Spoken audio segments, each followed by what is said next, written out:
Well, I'm here with a duo that needs no introduction, the best-selling duo of all time, Brooks and Dunn.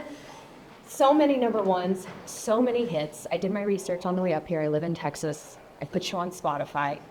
Every song that came on is a great one. It is a great one. You're here at the Cowboy Museum. I want to talk to you a little bit about cowboys. How has it evolved since you guys started out? Because so much of your music talks about cowboys and the Western way of life. How have you seen it develop and evolve? We both were raised in places by pipeliners who are, they're cowboys. And I think that ethos just runs through everything we were ever taught. I never saw my dad in a pair of shoes. It was always boots, you know. And I swear, as far as I know, he slept in his cowboy hat. You know, but he was a stable boy when he was a teenager. And so it was always around. I can remember, and I'm making this long, but we can edit. I'm assuming that yeah, I can remember like heading out to go play, like a club or something, you know, in the early younger years, and he'd stop me at the door and he goes, "You gonna wear that?" And I was like, "What are you talking about?" And he goes, "Well, that's not very country or, you know, cowboy." And I go, "Well, what part?" He go, "Well, you know," and he'd sit there and critique it for me. But it's, you know, it's always just been a ground level, innate way of thinking and approaching life. You know, kind of no nonsense, beyond no nonsense. You know, to most people, way of going about life, and you know, that's kind of it. True. And only thing I would add is just the word, and he talks about pipelines, and you know, there's any number of occupations that I think kind of define cowboy, and I think for me, what you were just saying is the truth, and the bottom line word is just tough. You know, those guys are big-hearted too, and we've talked about it before on the pipeline. The toughest guy that I knew out there, you know, who became a foreman but basically drove a D9 bulldozer in life or death situations all the freaking time on a pipeline. Really bad stuff happened constantly. But I saw more than once real tears come out of his eye listening to Merle Haggard singing. I mean, Yeah. Great country songs would break their heart. And that's when you realize there's something real sensitive down deep, you know.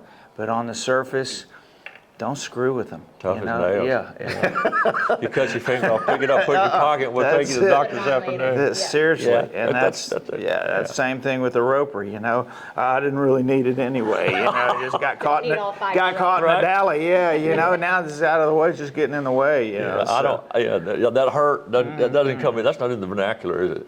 Yeah.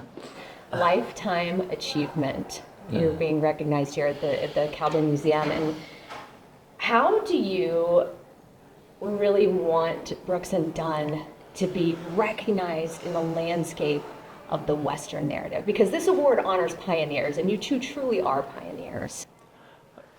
That's nice of you to say. We don't feel like that. Same. But you know, you're welcome to say it all day long. Not just being humble. I think there is a piece of reality somewhere down deep in us too. You know. I think the thing that drives that, the longevity and stuff of it, is just the fact that the music tells the story, not really us.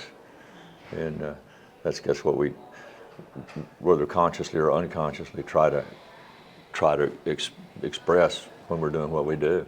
You know, we have this little saying, inter-camp saying, it's like when we're doing this, it's like keep one foot in Texas or Oklahoma or Louisiana, down in that little triangle, and that's kind of it.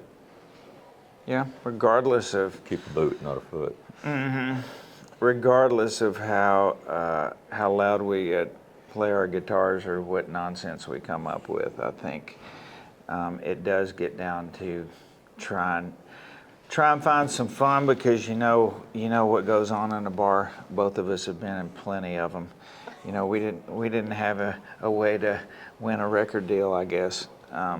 Actually, Ron won a contest back when, but It wasn't like. I didn't mean to. I mean, it wasn't like, I know, that's right, a friend of his, he put him up for it.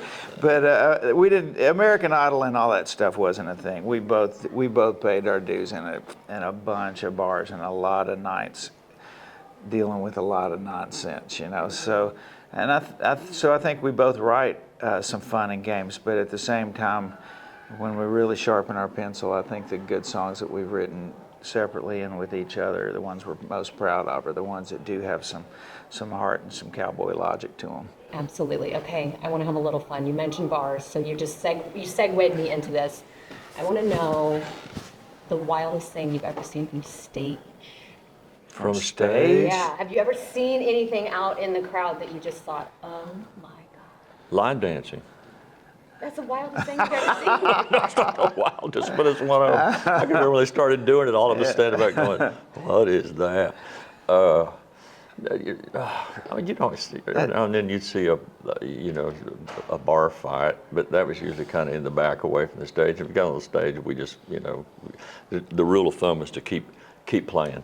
Don't stop playing. Yeah. Another story you've heard too, in a smaller stage, this is before Ronnie and I got together, but in a little bar called the Sundown West, this guy Jimmy Long, who was a real bad number, got in a fight back by the pool tables, probably 100 feet back there, and I watched him and this guy slugging it out and wrestling all the way, coming my way. And Bruce Van Zandt, who's fire plug, about barely 4 feet tall, but just built and strong, came running out from behind the bar with a pair of needle nose pliers. Jimmy Long literally had a pistol stuck down in the small of his back and hadn't got a hold of it yet. And he grabbed him right there in the sweetest part of the back of your arm with those needle nose pliers, and he picked him right up and walked him right out the door without any argument or trying to throw a punch or anything. Yeah, just let me go. Coolest thing I ever saw. A lot of crazy characters. A lot of crazy characters, A lot of fun memories. What about the fans?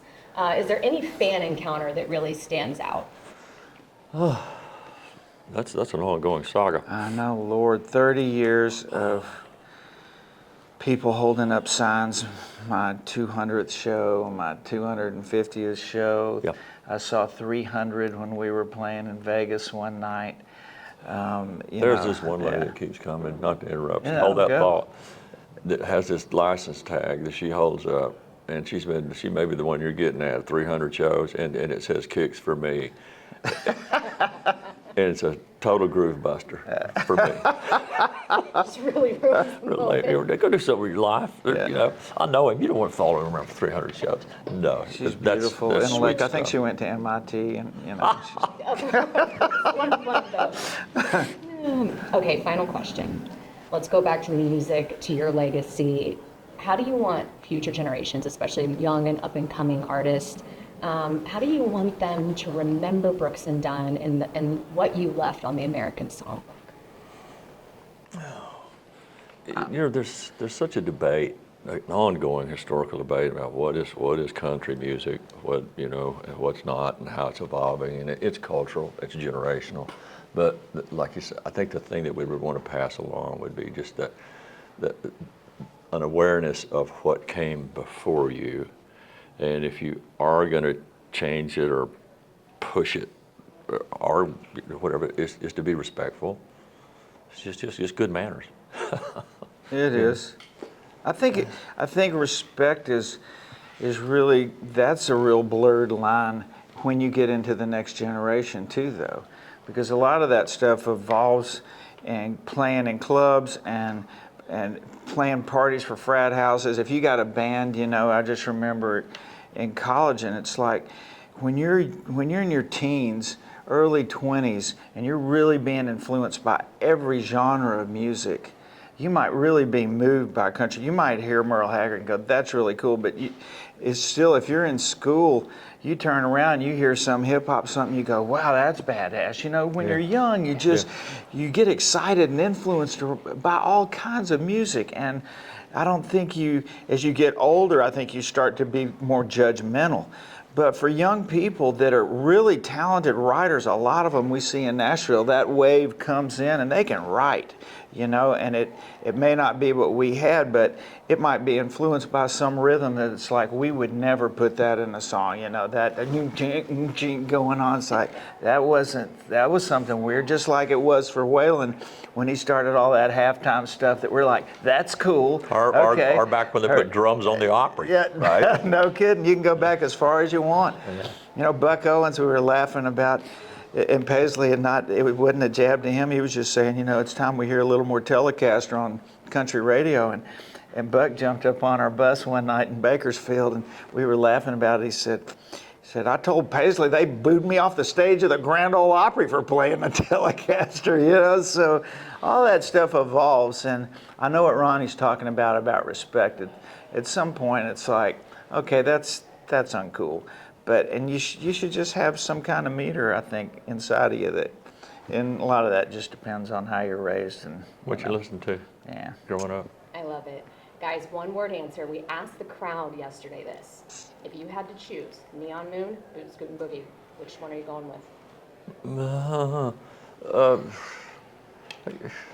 That's a close race. I said Neon You say Moon. one, I'll take the other. Yeah. Those are both songs. Ronnie wrote both those songs. I can't take any credit, but I remember Glenn Campbell was asking us about you think it's that boot scooting thing. He said, is that you think you'll be playing that? Yeah, you think you'll be playing that? Down the road you'll want to play that, and I think about it every time it comes up on the set list. I'm like, yeah, Glenn, I still like playing that song, and I didn't even write it. So we were stuck in the a dressing room together at an award show years years ago, and he brought that up. He says, "You think there's one song you wouldn't want to play?" And he said he brought that boot scoot thing, and he was being real nice and complimentary about other stuff. I really like you guys. Thing. Y'all are like, good. Okay, all right. Look at you now. Since then I did my research. Didn't he do I Love My Truck? Good. Yeah. There you go. Thank you, guys. God so rest much. his soul, by the way. Thank you so much for Thank joining you. us, Cowboys and Indians. We appreciate you. Brooks and Dunn, thank you for everything you've done for the Western community, the cowboy culture. We love you all. I appreciate it. Thanks.